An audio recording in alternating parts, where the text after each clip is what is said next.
How's it going, everybody? Welcome back to Down to Earth with Kristian Harloff. Thanks for joining me on this channel. This is just when we have news about the UAP phenomenon. We put up a story every day, and we're glad that you guys can join us here. If you're brand new, obviously just subscribe to the channel. And we have a podcast, UAP Tuesdays. I put a full playlist up if you want to check that out. That's every Tuesday. We got some really big guests coming up that I'm going to be excited about to definitely talk about what we're going to talk about here today.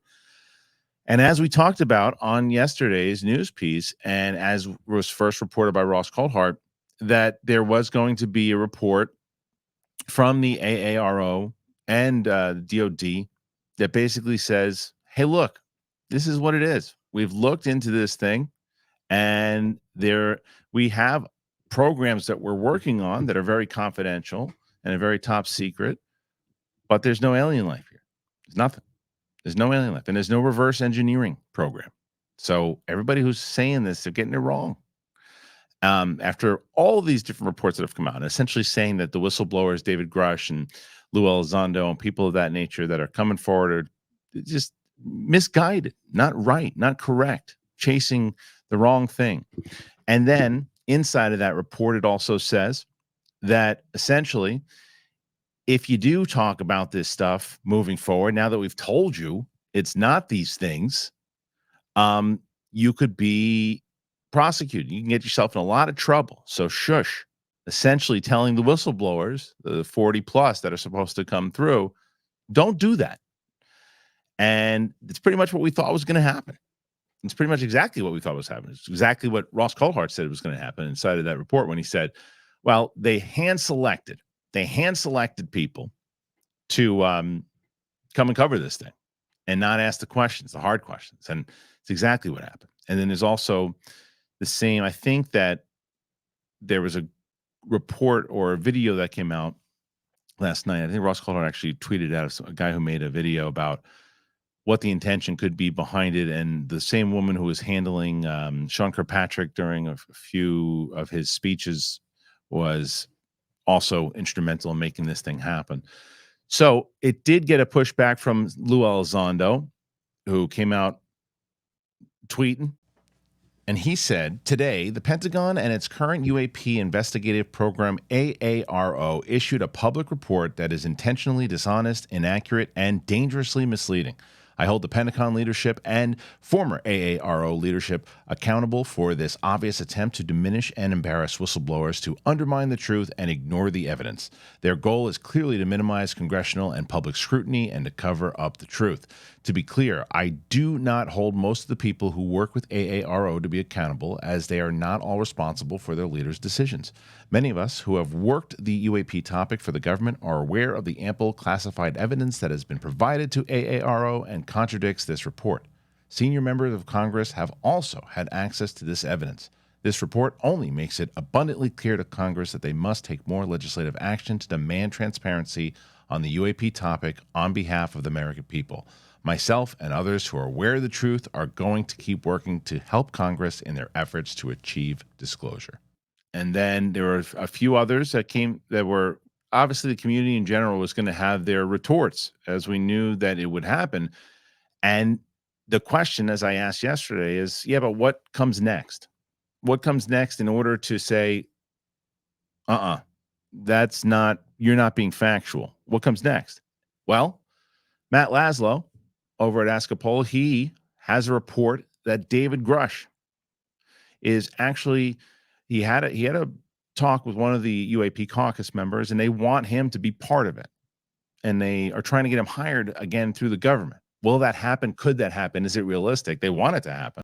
And then lastly, there's Ross Coulthart, who on News Nation talked about the AARO and the members who were actually responsible for having this action and releasing this document today. And here's that video right now. Special correspondent, Ross Coulthart. All right, Ross, I'm just going to give you the floor on this because you know far more about this than, well, certainly than me, but anybody else. This report, the headline, as Joe says, basically no evidence of aliens or any kind of a cover-up of aliens. You say what? Good evening, Connell. Well, firstly, I don't think anybody's surprised that the Pentagon is making a pronouncement like this. I'm talking to multiple people tonight, people inside the legacy retrieval program, reverse engineering program that is being secretly operated by people within the US government and private aerospace who hoot with laughter at this feeble attempt by the Pentagon to try and stop the issue being discussed any further. We know for a fact that the Inspector General of the intelligence community, that is the oversight body for the intelligence community, separately from the Pentagon, has made a determination that David Grusch's complaints are credible and urgent. And that's why they were referred to the Congress for investigation. Right. And I was only just recently in Washington talking to senior staffers, senior congressional representatives, and senior senators. And by golly, they are not letting go of this just because the Pentagon makes a pronouncement that it's not true. They know it's true. They have first-hand witnesses who've testified about it, who didn't go to AARO, to the Defense Department, because frankly, Connell, they didn't trust them. And that's the problem. Dr. Sean Kirkpatrick, the person who created this report, it's alleged by the people I've been talking to that he set out with a preconceived agenda. And I can reveal here tonight that I've found out some of the members of a special secret advisory committee that Dr. Kirkpatrick used to advise him in the preparation of that report. I have their names, I have their roles, I know who they are. They are the gatekeepers, believe it or not, to this legacy program. Mm-hmm. They were quite literally pulling the strings on this AARO report. And people are so angry, so bitterly angry with this feeble attempt at a cover-up that they are now leaking more assiduously to people like me. And more importantly, whistleblowers are becoming more compelled to come forward and give evidence about what they know. And if I can just make one further point. Okay. There is an executive order under your President Ronald Reagan, God bless him, back in the 1980s, this executive order 12333 banned covert actions by the US intelligence community against the American public, designed to influence American public opinion or media commentary. Now, the allegation that we now have on the books is a constitutional crisis for the United States, because you have two separate arms of government. You have the ICIG, the Intelligence Community Inspector General, saying it's true. Yeah. And you've got no comment right now from the Director of National Intelligence. And you've got the Pentagon claiming it's not true. So who's lying?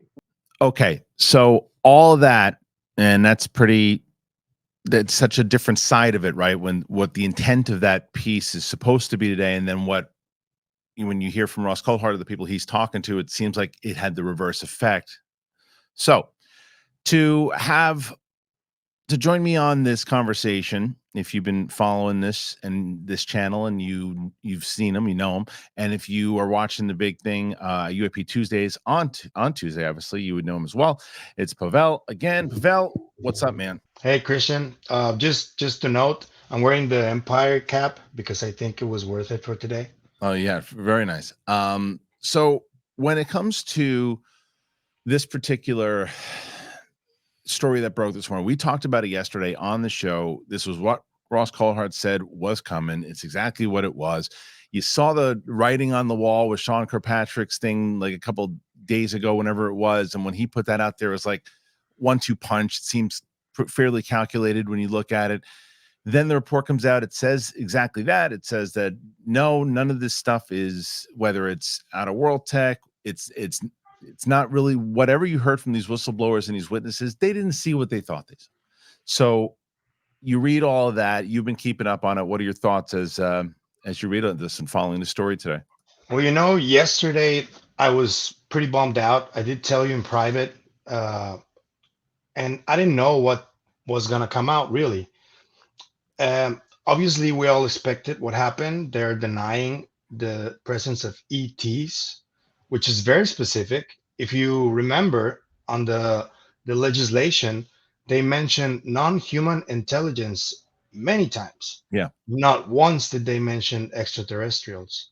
And this one is the exact opposite, which is tells a lot to me, to be honest. And then and the report is 63 pages long, so it's pretty substantial. They did acknowledge many of the projects that were a secret, basically. I'm going to tell you some of them: Project Saucer, Project Sign, Project Grush. Uh, they acknowledged the Project Blue Book, which we already know about it. And that tells me a lot too. They did an investigation of many projects that started from the 40s, which coincidentally was also when the first atomic bombs were detonated. Mm-hmm. That tells me a lot too. And yeah, they deny the presence of extraterrestrials, but I think there's plausible deniability that they want to keep with this language that they're using. And I think it was not it was on purpose, to be honest with you. I am not really I think that the bigger claim of it is, to be honest with you, like, because we all said, a lot of us starting this thing, is my initial questions were like, well, what is it? What's flying around out there? What is that? Because clearly, and I'm watching this thing right now about the stuff that's going underwater that the military knows about and tracks, and it's been going on forever. It's like USO, right? And like they know all these things, and you see this constant wave of information about how there's definitely things flying around the sky or under the water. That's what Tim Burchett's looking at after. That's what people want to know. So when they start throwing out, I think by leading with, well, there's no alien stuff. And it's like, okay, but what about the stuff that you found? And they're like, well, we didn't find anything. That's, to me, when I go, well, wait a minute. You guys say you didn't find anything at all. And it's all top secret stuff.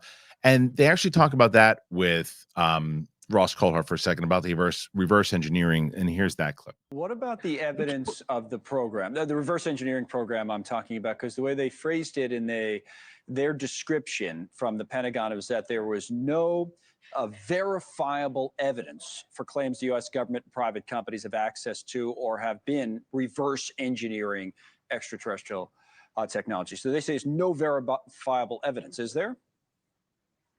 The word is verifiable. Right. And the issue is, did AARO have the will and the powers to actually kick the doors in and go and do the investigating? That didn't happen. Even the aerospace bosses who claim in the report that they've got no knowledge of extraterrestrial technology or a reverse engineering program, they haven't formally been put under oath and asked to testify under the oath that would make them commit perjury if they were lying. There's been no attempt proactively by AARO, because they don't have the power to do this, to go into these facilities, the addresses of which, the locations of which were given to them by David Grusch and other witnesses. They haven't made those inquiries. So frankly, Connell, right. I'm sorry to be rude to the Pentagon, but they're a complete joke on this. So what now? And I think they deserve ridicule.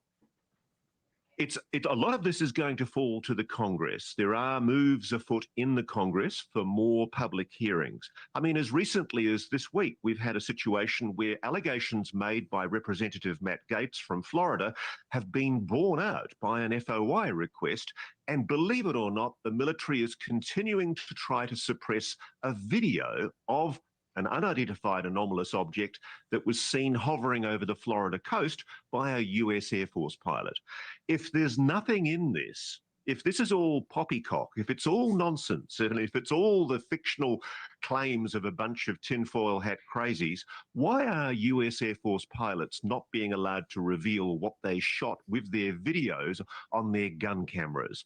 What is the US military hiding? And why is it so reluctant to expose itself to proper transparency? All right. So when you see that clip, like, that's part of it. And he's just like, that brings me to my next part of this. Ross Coulthart comes out. You knew you're going to have rebuttals from the UAP community, and you knew people were going to come out and say, yeah, nice try. We're not going to go quietly off into the night. It's not 1955 anymore. What do you make of Coulthart's comments about, well, he talked to these people, some of these people, and they're laughing it off, and now whistleblowers, they wanted the whistleblowers to kind of be afraid with this report. And if you're listening to Ross Coulthart and the people he's talking to, say we're not scared. It's the opposite. Here's more. What do you make of that report? I think that maybe the Pentagon fell into a trap because this was expected already from Ross Coulthart's side and everyone else. And this reaction is only going to get whistleblowers even angrier and more willing to come forward. And that also coincides with some other news that came out today, though. Which is the David Grusch stuff. Yeah. Yeah. So the David Grusch stuff, which I said to you as we're going back and forth, and this was again from Matt Laszlo who put this out there, and he talked to a member of the UAP caucus, and they're trying to get Grush hired. Don't you think, though? And this is where I don't know, and the skeptic in the fact, like as we talked about yesterday, that these people are going to do everything in their power to make sure that this is squashed. And one of those things, you think they're going to let Grush into this program? You think they're going to allow him into government? You don't think? I don't know. I feel like something. I don't feel like this is going to happen. I don't think they have the power to prevent it because this is from Congress. It's Yeah. different from the Pentagon. So he can still come in and his credentials can be renewed. Yeah. And what really jumped out to me was that Laszlo asked this UAP caucus person, whose name is not revealed, if they could circle back to get permission to talk about this exactly when he released it. And he had permission because that UAP caucus member spoke to Grush, and Grush gave the okay. That was the dynamic. So this means that it's most likely going forward. And I want to know, because I did see, remember we saw Corbell saying that there was another way that they were going to try to get whistleblowers to speak. I think this is it. I think this is how they do it. I think Grush may be the one leading the charge and getting whistleblowers to speak. Right. And Well, that brings up the point that it doesn't because there's been talk of this new hearings and potential hearings. Coulthart even brings up the hearings. Some people will say, well, I guess that's it. I guess the hearings aren't going to happen now. But you don't feel like that's the case again because of the different levels in the branch. yeah, and specifically because Congress is a different thing from the Pentagon. Each of them call their own shots. That's why they're currently fighting over Right. this. Right. So Congress has the power to bring Grush back. And if that's the case, they're going to make it happen. And if that happens, man, this is going to get a lot more interesting than it already is. All right, Pavel, thanks for joining me here as always. I appreciate it. You can check Pavel out and myself out. We are on the big thing, UAP Tuesdays. I'll tell you, the crew's going to be really diving into this subject on Tuesday, plus the Grush stuff and a lot of other things. The Luiz Elizondo coming out and having conversations as well. There's so much. So make sure you join. I put a playlist there if you haven't watched the show because it's on the Kristian Harloff channel. That shows every Tuesday. And this is where you get your daily news. So if you haven't already, hit that subscribe button. Please put your comments in there. Ask questions. Not just in the comment section, but in general. Ask questions. Ask the right questions. Thanks for joining us here today, and we'll see you very soon.